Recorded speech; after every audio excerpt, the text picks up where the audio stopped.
Você está ouvindo o audiolivro Almas em Chamas, uma obra de Eurípides Kiel, pelo Espírito Josué.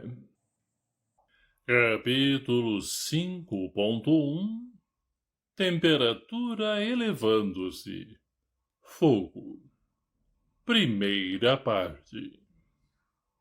3 reuniões de mediunismo após determinar aos 2 auxiliares do plano espiritual que fossem localizar o Sr. Helmut, Campos não tinha recebido qualquer notícia do cumprimento da missão. Assim, antes de adormecer, comentou com Esther, certa noite. Aqueles malandros estão demorando a me obedecer. Por que será que não me dão notícias do Sr. Helmut?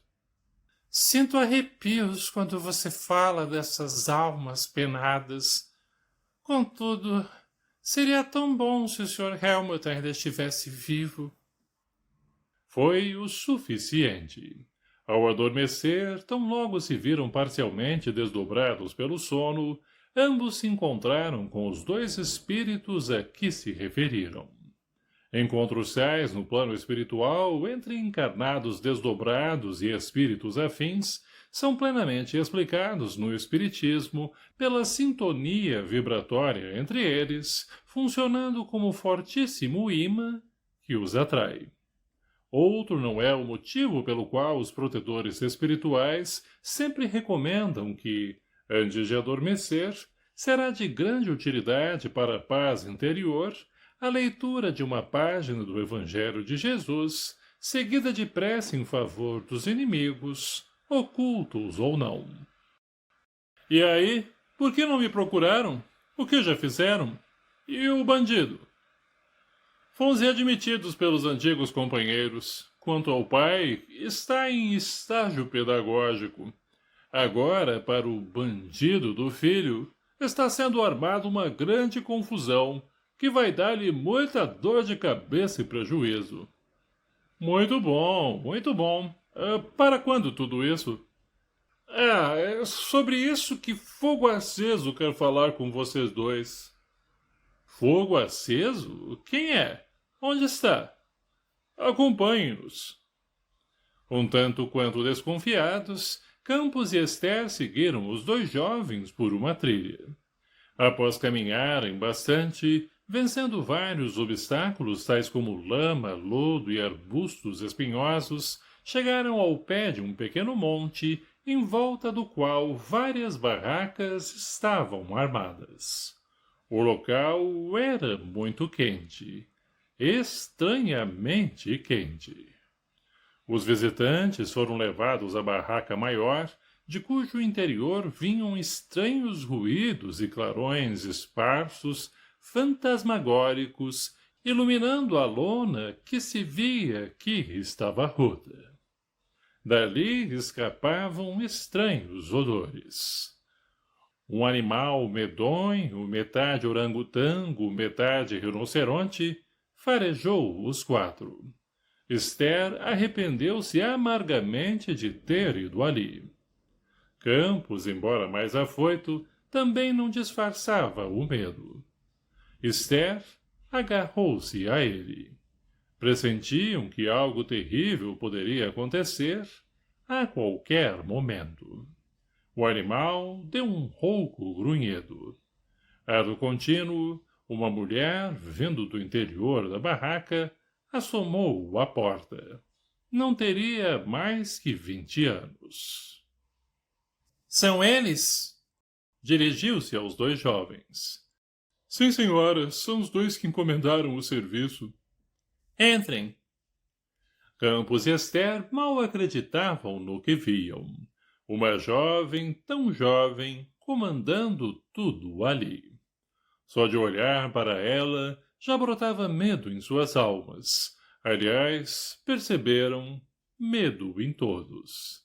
Sim, porque na barraca havia mais 5 pessoas, ou melhor, 5 espíritos. Então, vocês querem aprontar com o famoso Cal? Como ela sabia o nome dele? E por que os convidara a vir até ali? o que os aguardava. Tais eram os pensamentos de Campos e Esther. Insistiu a mulher. Vamos, respondam. Querem ou não acabar com ele? Naquele ambiente onde o tom feminino dava o ar de comando, Esther adiantou-se e confirmou. É isso mesmo, ele tem de nos pagar. É também o que você pensa? Dirigiu-se a Campos. Sim, sim. Tartamudeou o ex-motorista, ainda sob impacto e presa de medo. Muito bem. Só terão que me obedecer. Eu cuido de tudo. Positivo? Gaguejou Esther. O que teremos que fazer?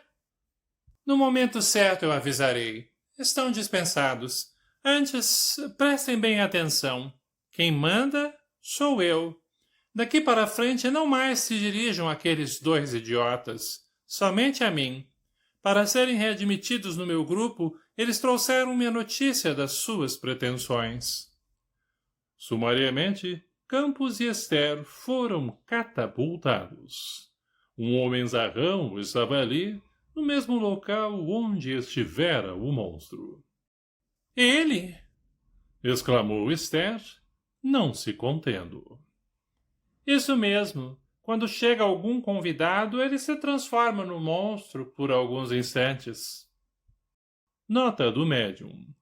Em O Livro dos Médiuns, capítulo 6, número 30, consta que espíritos muito inferiores podem apresentar-se, momentaneamente, sob a forma de animais. Já deixando o local escoltados pelos dois rapazes, a jovem surgiu à porta e alertou ao casal de encarnados. Obedeçam e tudo vai dar certo. O fogo fará justiça. Fogo? Sem perguntas. Quando chegar a hora, vocês verão. No caminho de volta, Esther insistiu com os rapazes. Que história é essa de fogo fazer justiça? Eu não disse para vocês que o nome dela é Fogo Aceso? Disse. E daí? Ela tem uma técnica esquisita, pois descobre alguém do lado de vocês que tem essa mesma técnica e juntos conseguem pôr fogo nas coisas ou nas casas. Ai, não acredito. Como pode alguma alma penada causar incêndios? E o que querem dizer com alguém do lado de vocês? Como ela faz isso, não sabemos, mas já vimos acontecer muitas vezes. Primeiro, ela pesquisa até achar a pessoa do lado de vocês, isto é, encarnada, para descobrir se tem os mesmos fluidos dela. Aí, com uma técnica de misturar os fluidos dela com os dessa pessoa, o fogo irrompe, espontâneo. Mas como ela ou a pessoa do nosso lado acende o fogo? Como é que vamos saber? Umas 4 pessoas, essas do nosso lado, levam a mistura dos fluidos e passam sobre o objeto ou o lugar que ela manda, e em poucos minutos, após várias massagens deles, o fogo começa, bem naquele ponto. Massageando? Depositam fluidos deles para ajudar o início do fogo, inspirados nas fogueiras que os índios sabem fazer, através de atritos permanentes de gravetos ao sol. Na civilização, para se acender um fogo qualquer, muitos colocam algum material de combustão rápida numa pilha de lenha para acender. Daí é só acender um fósforo. Então é isso que ela faz? Risca um fósforo? É. E qual é o fósforo que ela usa se vocês não têm? Ora bolas, por que pensam que ela se chama fogo aceso? Não sei. É porque tem fogo dentro dela que sai da ponta dos dedos. Dali, Campos e Esther foram levados pelos jovens a outro sítio. Novamente foram invadidos por pavor ao identificarem onde estavam. Num cemitério. E era noite alta. Conduzidos por entre dezenas de criaturas angustiadas que por ali perambulavam, logo a surpresa maior causou-lhes terrível choque. Helmut, o poderosíssimo Helmut, estava roto, sujo, escavando a terra com as mãos. Sr. Helmut! Naquele ambiente lúgubre, onde a angústia dava o tom, desequilibrando mentes menos vigilantes, houve um momento de estupor que se sobrepôs a tudo. Não se poderia dizer de quem era a surpresa maior, do desencarnado cativo aos restos mortais ou dos dois ex-empregados. Na verdade, nenhum dos três deveria estar ali, o que lhes roubava o entendimento do tremendo equívoco que o ódio lhes armara e mesmo incentivava. Imprestáveis! Bradou o Helmut. A voz traía-lhe o tom autoritário, pois não passava de um rouco e sinistro som gutural, qual grunhido. Sr. Helmut, o que está fazendo aqui?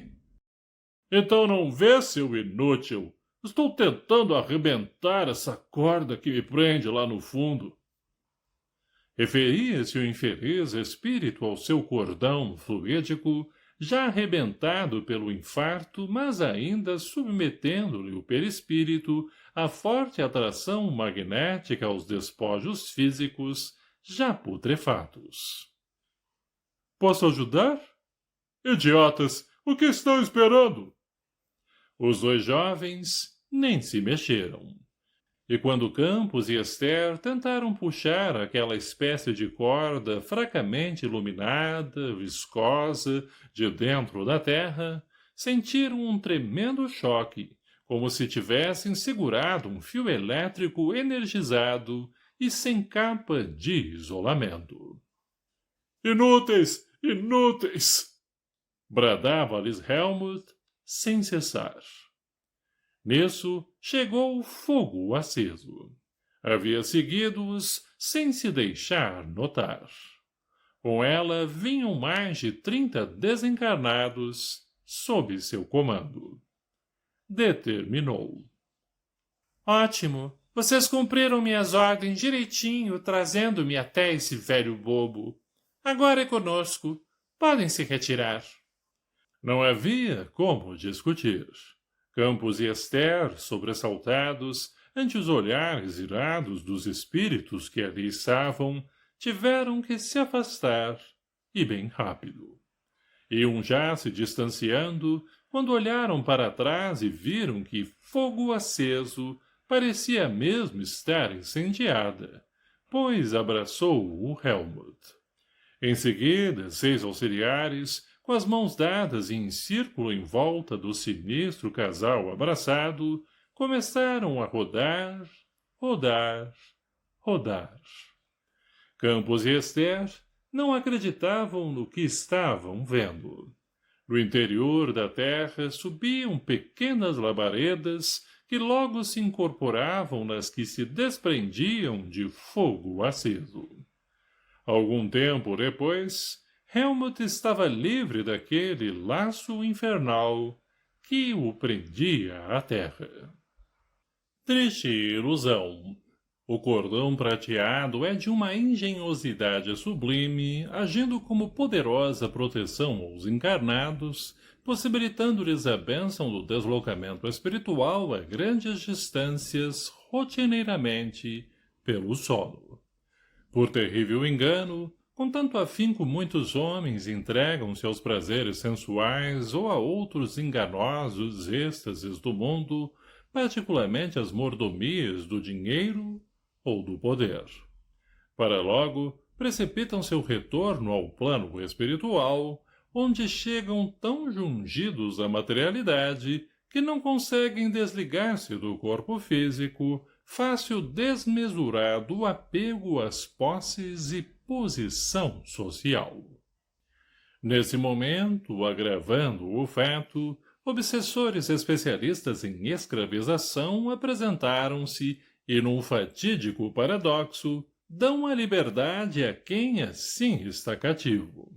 Só que essa liberdade é simplesmente troca de grilhões. Se antes o asco era constante, naquela enganosa liberdade, a tortura e inclemência de atitudes mantém pavor nos escravos, o que, em breve, precipita-os na loucura. Fogo aceso e sua estranha comitiva deixaram o chamado Campo Santo, levando Helmut. Após tormentosa caminhada, chegaram ao sítio no qual tinham sede. Helmut vinha de susto em susto, já com a mente destrambelhada, mas com um instinto de conservação ativo. Quando foi farejado pela monstruosa sentinela animal, deu um salto para o lado, com tamanha desenvoltura que causou admiração. Fogo aceso debochou. — O quê, hein? Então nosso ex-poderoso amigo é atleta? Todos gargalharam irônicos, menos Helmut. Ele próprio estava admirado de sua insuspeitada elasticidade, há tantos anos perdida, junto com a juventude. Entraram. Fogo aceso foi contundente. — A partir de agora, você me pertence. Cortou Helmut, empinando o queixo. — De forma alguma. Tudo o que quero posso fazer. Os outros é que me obedecem, pois sempre sou eu quem dá as ordens. — Muito bem. Como você ainda pensa que é o patrão, olhe em volta e veja meus auxiliares. Aqui somos uma comunidade de mais ou menos 100 elementos. Mande qualquer um obedecê-lo. Vamos, mande. Helmut vacilou, mas logo o assumiu. — Vem até aqui! Ordenou a um rapaz franzino que lhe pareceu totalmente indefeso. O espírito olhou para Fogo aceso, que não disse palavra, apenas levantou levemente o dedo mínimo esquerdo. Foi o suficiente. O rapaz aproximou-se lentamente de Helmut. Este encheu o peito, todo orgulhoso, em ver-se obedecido. Mas o que aconteceu não pode e nem mesmo deve ser descrito em respeito às sagradas tradições, às leis da vida e à lei do amor. A gratidão à sublime bênção divina da palavra, falada ou escrita, o impede. Cedo, Helmut se compenetrou que saíra do purgatório e caíra no inferno. Num inferno muito pior do que aquele que se supunha anteriormente. Sem condições de conciliar um único pensamento a outro ante o desencontro de ideias e o império maiúsculo do mal que o subjugava, incensando-lhe rancor e desejo exacerbado de vingança, perdeu mesmo a razão. Uma semana após, assim viram no Esther e Campos, que, no desdobramento do sono, foram conduzidos à presença de Fogo aceso, que, ao vê-los, sentenciou. — Chegou a hora. — Como? — Não queriam arrasar quem os despediu? Pois então chegou a hora. O pai vai se mudar para a casa do filho, e só isso já vai causar bastante desconforto. Enquanto isso, nós iremos fazer umas visitinhas ao filho lá no serviço dele. — Podemos ajudar? Perguntou Esther, tímida. — Podem não. Devem. Tratem de arrumar um pouco de distração para meu povo. — Distração como? Inquiriu Campos. — A mesma de sempre. Reúna seus amigos e façam as festas com as mesmas alegrias. — Alegrias? Perguntou Esther. — É sim, bobinha. Tudo que dá prazer para vocês dá também para nós, entendeu? Sim, tinha entendido. mais pelo olhar e gestos do que por palavras, Esther entendeu. Fogo aceso referia-se a tabagismo, álcool, sexo desvairado. Então era isso que Campos certa vez lhe dissera, quando quisera saber sobre o que os encarnados podem dar de bom aos desencarnados. Embora Campos já houvesse dado algumas explicações, o entendimento de Esther agora foi integral. Não se esqueçam de convidar a turma da pesada. Os viciados em tóxicos. Adiantou-se Campos, explicando a uma apavorada Esther o impressionante intercâmbio entre espíritos distanciados do Evangelho, mas atados entre si pelos fortes laços das tendências inferiores.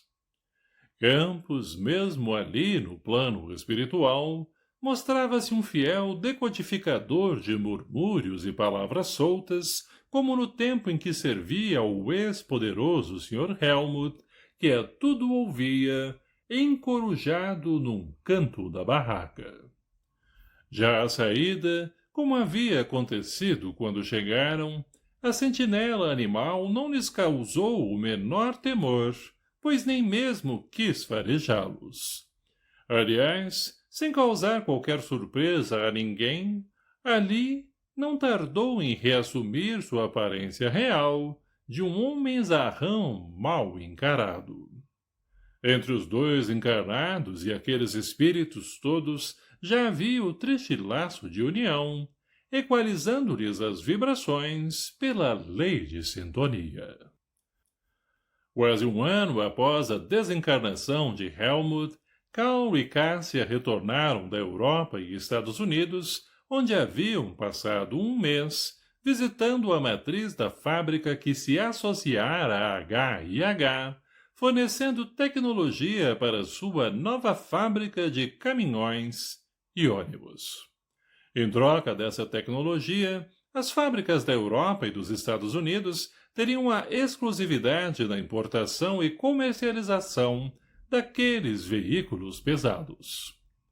No Brasil, além da área da nova fábrica, com toda a infraestrutura, incluindo até escolas para os filhos dos funcionários, foram ofertados vários incentivos fiscais a H&H Caminhões e Ônibus.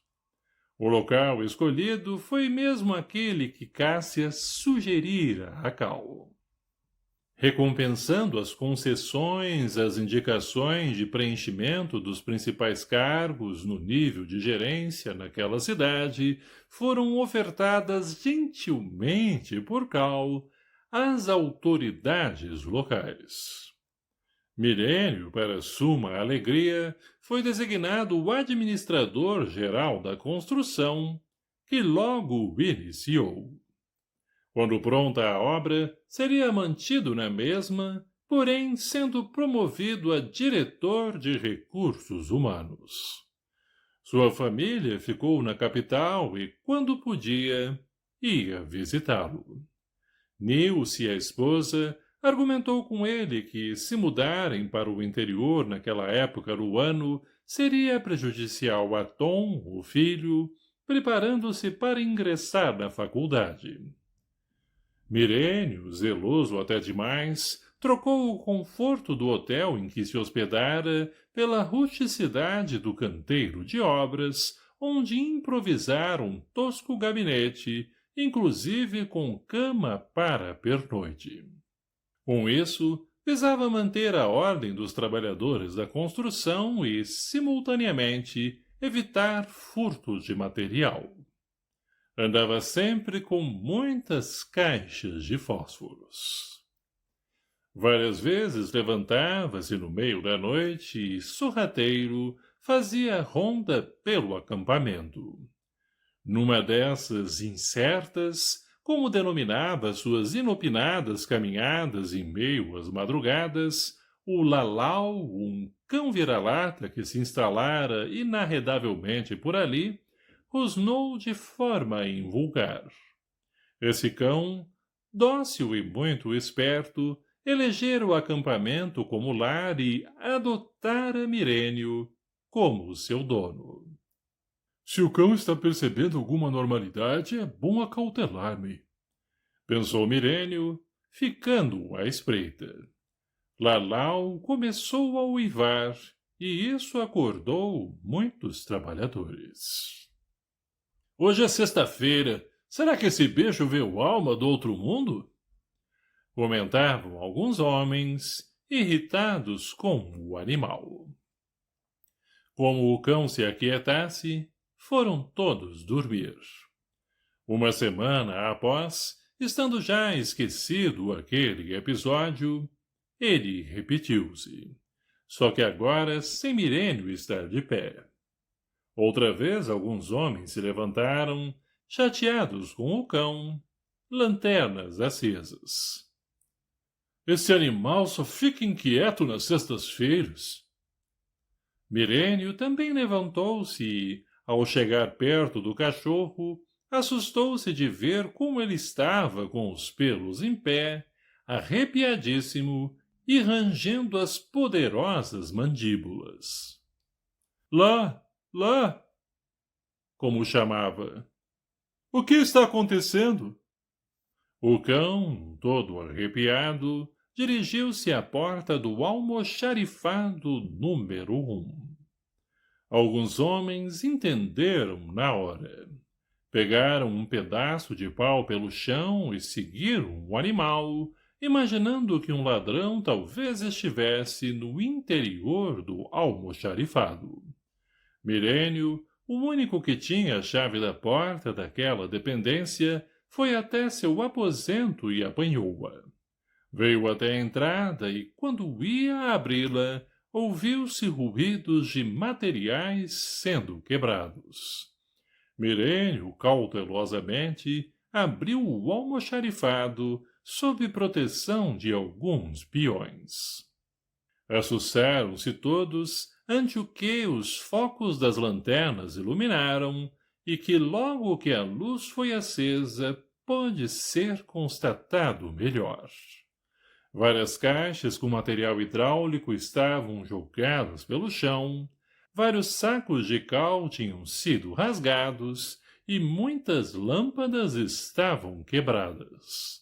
Um pequeno foco de incêndio numa prateleira foi logo debelado. Evidente que alguém tinha feito aquele estrago. Mas quem? Como esse vândalo entrara, estando a porta sem sinais de arrombamento, e só Mirênio detinha a chave? Deveria estar ainda lá. Uma rigorosa busca resultou infrutífera, pois ninguém foi encontrado. Fosse porque era madrugada e fria, fosse porque ninguém quis se aprofundar em descobrir o autor daquilo, os homens voltaram ao leito e logo adormeceram. Só Mirênio não conseguiu mais pegar no sono. Com a mente fervilhando de perguntas não respondidas, viu o dia amanhecer e a natureza, ofertando outra bênção, acender a mais poderosa lâmpada para iluminar e aquecer metade do planeta. O Sol. No dia seguinte, um sábado, ninguém sequer quis comentar sobre o mistério da noite passada. O meio expediente transcorreu normalmente. Na madrugada de sábado para domingo, porém, um grave acontecimento voltou a agitar aquele canteiro de obras. Um incêndio irrompeu no almoxarifado número 2, no setor de tintas. Mirênio não estava na construção, pois a esposa e o filho tinham vindo passar o fim de semana com ele, estando a família hospedada num hotel. Quando os poucos peões que dormiam na obra tentaram fazer algo para debelar o fogo, algumas explosões impediram-lhes a ação. Em pouco tempo, as labaredas dominaram todo o almoxarifado.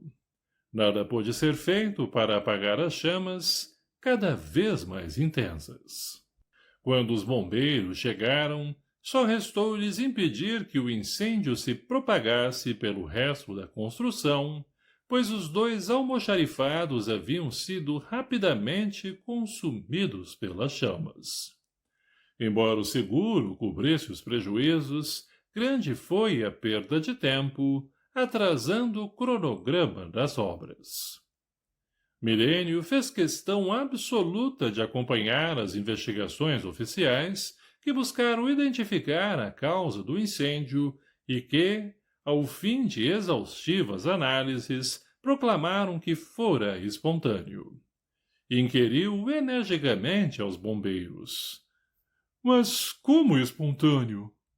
Temos registro de que em situações especiais, onde várias circunstâncias ocorrem ao mesmo tempo, pode mesmo irromper combustão espontânea. Disse ao oficial encarregado do inquérito.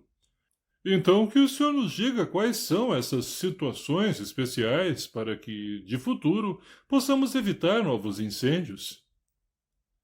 Ao militar não passou despercebido o tom irônico e de incredulidade do administrador daquela obra.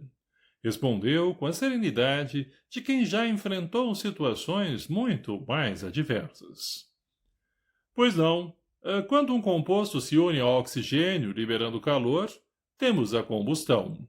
Se a reação for muito rápida, a ponto do calor levar o combustível à incandescência, teremos a combustão viva, isto é, o fogo. No caso que analisamos, temos como certo que talvez a queda de alguma peça de metal ao solo tenha provocado uma faísca que levou o calor ao material inflamável estocado, no caso, as tintas. Como essa peça caiu, não sabemos, mas pode-se conjecturar que algum animal, talvez um rato, tenha sido responsável. Cal ficou furioso quando soube do incêndio. Visitou o acampamento na segunda-feira e, quando concluiu uma rápida sindicância, retornou aos seus duplicados afazeres de presidente da HIH. Milênio, embora antecipando uma promoção, não estava nada feliz com a função de encarregado geral das obras na futura filial da HIH, principalmente pela solidão que sentia sem a família. Para acrescentar contrariedade à sua vida, não era consultado nem mesmo pelos trabalhadores mais simples da obra, pois, na verdade, não entendia nada de construção. Assim, no ridículo papel de grande chefe, não perdia uma oportunidade, por menor que fosse, para impor autoridade. No entanto, só para autorizar horas extras e nos momentos de novas contratações, era acionado. Não tardou e descobriu um jeito de aparecer. Demissões. Como a época era de desemprego, em que a oferta de mão de obra suplantava a demanda, começou a demitir empregados sem justa causa, pois as despesas com tais dispensas não eram consideráveis, já que os demitidos tinham pouco tempo de serviço. Quando ocorreram fatos estranhos no almoxarifado, com grande desarranjo de material, seguido do misterioso incêndio, Milênio aventou junto à polícia a hipótese de vingança por parte de alguma pessoa que houvesse perdido o emprego ali.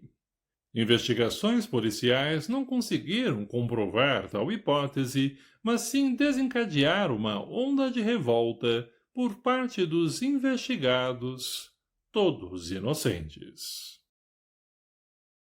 Olá, pessoal! Curtam o vídeo para sabermos que gostaram e não esqueçam de se inscrever no canal e compartilhar com familiares, amigos e conhecidos. Que Deus abençoe a todos. Obrigado.